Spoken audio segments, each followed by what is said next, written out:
বন্ধুরা, green chilli অথবা কাঁচা লঙ্কা দেখুন, ছাদ বাগানে খুব সহজেই আমরা এই সবজিটি চাষ করতে পারি।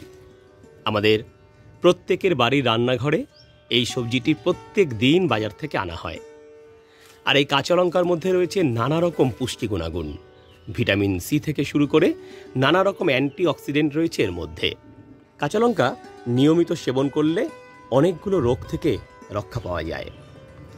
স্বাদের ছাদ বাগান ইউটিউব চ্যানেলের পক্ষ থেকে আমি রাজু ভাই চলে এসেছি টবে কাঁচা লঙ্কা চাষ করবার বেশ কিছু টিপস নিয়ে, যেই টিপসগুলো ফলো করলে আপনারা প্রত্যেকে আপনার ছাদ বাগানে কিন্তু প্রচুর লঙ্কা এরকম ফলাতে পারবেন। ছোট্ট গাছেই চলে আসবে প্রচুর লঙ্কা, ফুল ঝরবে না, গাছের পাতা কোঁকড়াবে না, গাছের পাতা থাকবে এরকম সবুজ আর সতেজ, আর প্রত্যেকটা ফুল থেকে প্রচুর লঙ্কা আপনি পাবেন। জেনে নিন কিছু সিক্রেট টিপস।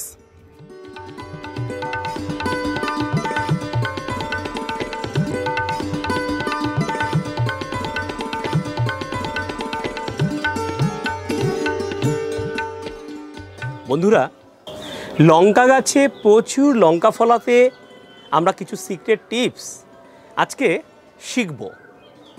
নাম্বার 1, মনে রাখবেন, লঙ্কা গাছে ভালো লঙ্কা ফলাতে গেলে তার মাটির মধ্যেই রয়েছে তার আসল রহস্য। তাই মাটি তৈরিটা আমাদের ভালো করে শিখতে হবে টব নির্বাচন করাও। লঙ্কা গাছ অনেক বড় জায়গা কিন্তু পছন্দ করে না। আপনি 6 ইঞ্চি পট অথবা 8 ইঞ্চি পটে লঙ্কা খুব ভালো চাষ করতে পারবেন। তাই টব নির্বাচনটা একটা বিরাট বড় ফ্যাক্টর। আর 2 নম্বর হচ্ছে মাটি তৈরি। লঙ্কা গাছের জন্য 1 ভাগ মাটি আর 1 ভাগ যে কোনো কম্পোস্ট সার, ভার্মি কম্পোস্ট হতে পারে অথবা কিচেন কম্পোস্ট হতে পারে অথবা পাতা পচা সার হতে পারে অথবা কাউডান কম্পোস্ট হতে পারে, ভালো করে মিশিয়ে নিলেই কিন্তু লঙ্কা গাছের জন্য ভালো মাটি তৈরি হয়ে যায়। এই মাটির মধ্যে আলাদা করে কোনো সার মেশানোর দরকার পড়ে না। আরও একটা কথা মনে রাখবেন, লঙ্কা গাছ কিন্তু ফসফেট খুব বেশি পছন্দ করে না। সিম্পল, একদম সিম্পল এইভাবে আপনারা মাটি তৈরি করে ফেলুন।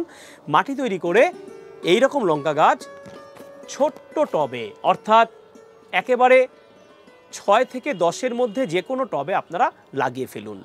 আর এই লঙ্কা গাছের জন্য প্রচণ্ড সূর্যের আলো কিন্তু একেবারেই লাগে না। যেখানে নরম সূর্যালোক আসে, আপনার বাড়ির ব্যালকনি, আপনার বাড়ির বারান্দা অথবা আপনার ছাদ বাগানের একটু সেমিসেটযুক্ত জায়গায় এই গাছ খুব ভালো হয়।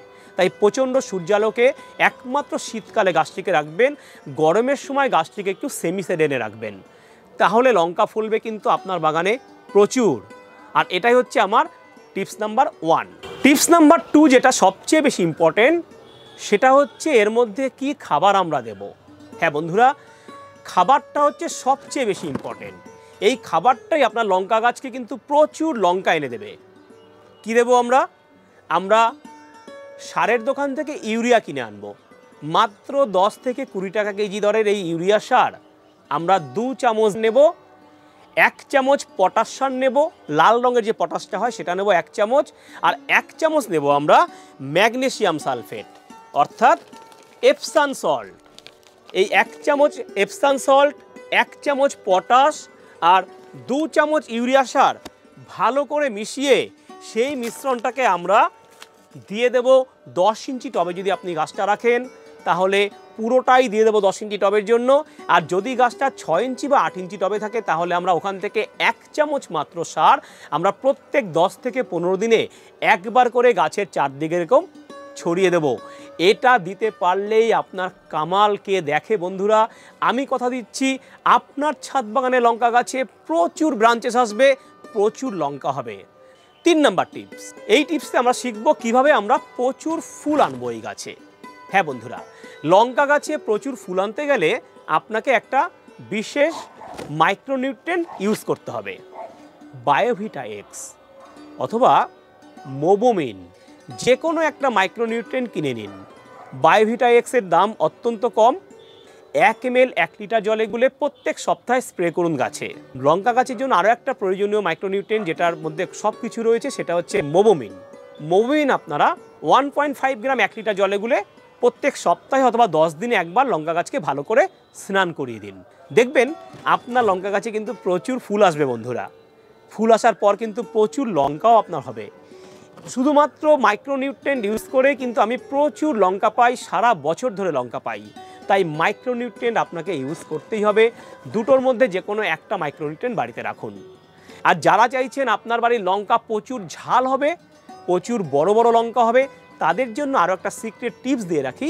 আপনারা কম্বিকল, হ্যাঁ বন্ধুরা, কম্বিকল আপনারা ইউজ করতে পারেন। লঙ্কা গাছের ফুল হবার পর ঠিক 5 থেকে 6টা দানা 6 ইঞ্চি টবের জন্য আর 10টা দানা 10 ইঞ্চি টবের জন্য আপনারা কন্টিনিউয়াস দিয়ে যান ফুল হবার পর থেকে সপ্তাহে একবার। দেখবেন আপনার লঙ্কা গাছের ফলন একটা ফুলও ঝরবে না, লঙ্কা হবে প্রচুর ঝাল এবং লঙ্কার সাইজও হবে অনেক বড় বড়। তাই কম্বিকল কিন্তু আপনারা ইউজ করতে পারেন, এটা অপশনাল, যারা চাইছেন তারাই করবেন। এটা হলো আমার 3 নাম্বার টিপস। 4 নাম্বার টিপসে আমরা আসবো। 4 নাম্বার টিপস হচ্ছে লঙ্কা গাছকে ভালো লঙ্কা পেতে গেলে এই গাছের কোনো রকম কোনো রোগ পোকার আক্রমণ হতে দেওয়া চলবে না। লঙ্কা গাছের মধ্যে সবচেয়ে বড় যে পোকাটা আক্রমণ করে সেটা হচ্ছে মাকড়, যার জন্য লঙ্কা গাছের পাতা কুঁকড়ে যায় বন্ধুরা, একদম উল্টানো নৌকার মতো হয়ে যায়। তো গাছের পাতা কুঁকড়ে যাওয়ার দুটো কারণ, একটা হচ্ছে মাকড়ের আক্রমণ, একটা হচ্ছে লিফ কার্ল ভাইরাস। কি করে এর দমন করতে হয় তার একটা ভিডিও আমি দিয়েছি স্বাদের ছাদ বাগান ইউটিউব চ্যানেলে। আমি উপরের আই বাটনে ভিডিওটার লিঙ্ক দিলাম, আপনারা অবশ্যই ভিডিওটা দেখে এই লঙ্কা গাছের পোকার দমনটা করে ফেলুন। আর তারপরেও আপনাদেরকে বলে দেই, লঙ্কা যেহেতু আমরা সরাসরি গাছ থেকে পেরে সরাসরি সেটা রান্নায় প্রয়োগ করি অথবা কাঁচা খাই, তাই একে কিন্তু কখনোই আমরা কোনো রাসায়নিক পেস্টিসাইড ইউজ করব না, তাহলেই এই লঙ্কার মাধ্যমে আমাদের শরীরে বিষ ঢুকবে। বিষক্রিয়ায় কিন্তু আমাদের দুরারোগ্য ব্যাধির কিন্তু আক্রমণ হতে পারে।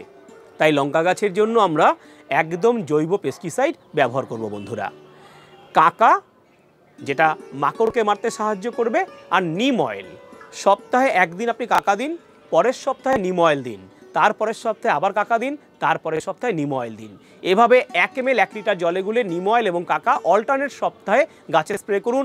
আপনার গাছ সবার চাইতে সেরা হবে।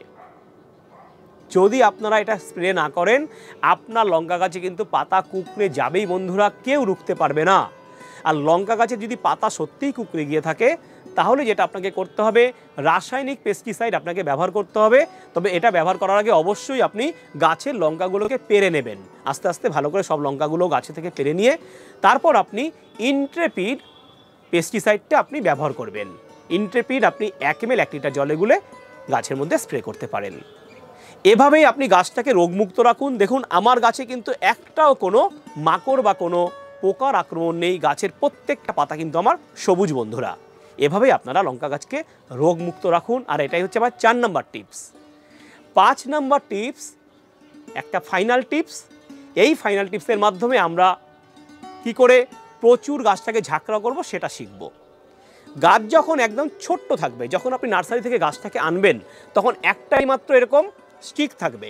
সেটাকে আপনি যখন একটু বড় হবে, অর্থাৎ যখন 6 ইঞ্চি গাছটার হাইট হবে, তখন আপনি জাস্ট ওপর থেকে এভাবে কেটে দিন, পিঞ্চ করে দিন। সেটা করতে পারলেই আমার প্রত্যেকটা পত্রমুকুল থেকে একটা করে ব্রাঞ্চ তৈরি হবে, গাছটা আস্তে আস্তে বুশি হবে। এটা কিন্তু খুব এসেন্সিয়াল। তারপর যখন গাছটা যখন চারদিক দিয়ে যখন ব্রাঞ্চ দেবে, সেই ব্রাঞ্চ দেওয়ার সময় আমরা প্রত্যেকটা গাছের একদম অগ্রভাগকে কেটে দেব। ধরুন এই যে গাছটা দিয়েছে, এই গাছের এই প্রথম টিপ অফ দ্য লিভ একদম অগ্রভাগটা এরকম কেটে দেবো। চন্দ্রমল্লিকা গাছে যেরকম প্রুনিং করি আমরা সেইভাবে। এটা করতে পারলে আমার লঙ্কা গাছের এই অগ্রভাগ থেকে অনেকগুলো ডাল বেরোবে, গাছটা ক্রমশ আরও ঝাঁকড়া হয়ে উঠবে। এটা আপনারা অবশ্যই করবেন। অর্থাৎ প্রুনিং, লঙ্কা গাছের প্রুনিং হচ্ছে খুব এসেন্সিয়াল ব্রাঞ্চ তৈরি করবার জন্য। লঙ্কা গাছে 3 বার প্রুনিং করতে হয়। ফার্স্ট টাইম প্রুনিং হচ্ছে লঙ্কা গাছটাকে নার্সারি থেকে এনে লঙ্কা গাছের যখন ওটা 6 ইঞ্চি হবে তখন ওটার ডগাটা কেটে দেওয়া, এটা ফার্স্ট প্রুনিং। সেকেন্ড প্রুনিং হচ্ছে লঙ্কা গাছ যখন এরকম বিস্তৃতি লাভ করবে তখন ওর সামনের ডগাগুলো কেটে দেওয়া। আর থার্ড প্রুনিং হচ্ছে লঙ্কা হয়ে যাবার পর ওই লঙ্কাগুলোকে যখন আমরা তুলে নেব সেই সময় ওই ডালটাকে আমরা কেটে দেব। এই 3 বার প্রুনিং করতে পারলেই লঙ্কা গাছ আপনার ছাদ বাগানে ভীষণ সুন্দরভাবে ডালপালা বিস্তৃত করবে। এবং এই থার্ড টাইম প্রুনিংসটা আমরা বারবার করব, প্রত্যেকবার করব লঙ্কা তুলে নেওয়ার পর। দেখুন আপনার লঙ্কা গাছ কি সুন্দরভাবে প্রচুর লঙ্কা দেবে। আমি রাজু ভাই কথা দিলাম। ভিডিওটি ভালো লাগলে লাইক দেবেন, শেয়ার করবেন সবার সাথে। আর এই রকম গাছের নানা পরিচর্যার ভিডিওর আপডেট পেতে স্বাদের ছাদ বাগান চ্যানেলটিকে সাবস্ক্রাইব করে বেল আইকনটিকে প্রেস করুন, তাহলে প্রত্যেকটা ভিডিওর আপডেট সবার আগে আপনার মোবাইলে পৌঁছে যাবে। বন্ধুরা, সন্ধ্যা হয়ে আসছে, বিদায় নেব। আপনাদের প্রিয় রাজু ভাই। বড়দের আমার প্রণাম আর ছোটদের আমার অফুরান ভালোবাসা জানাই। খুব ভালো থাকবেন সবাই। নমস্কার।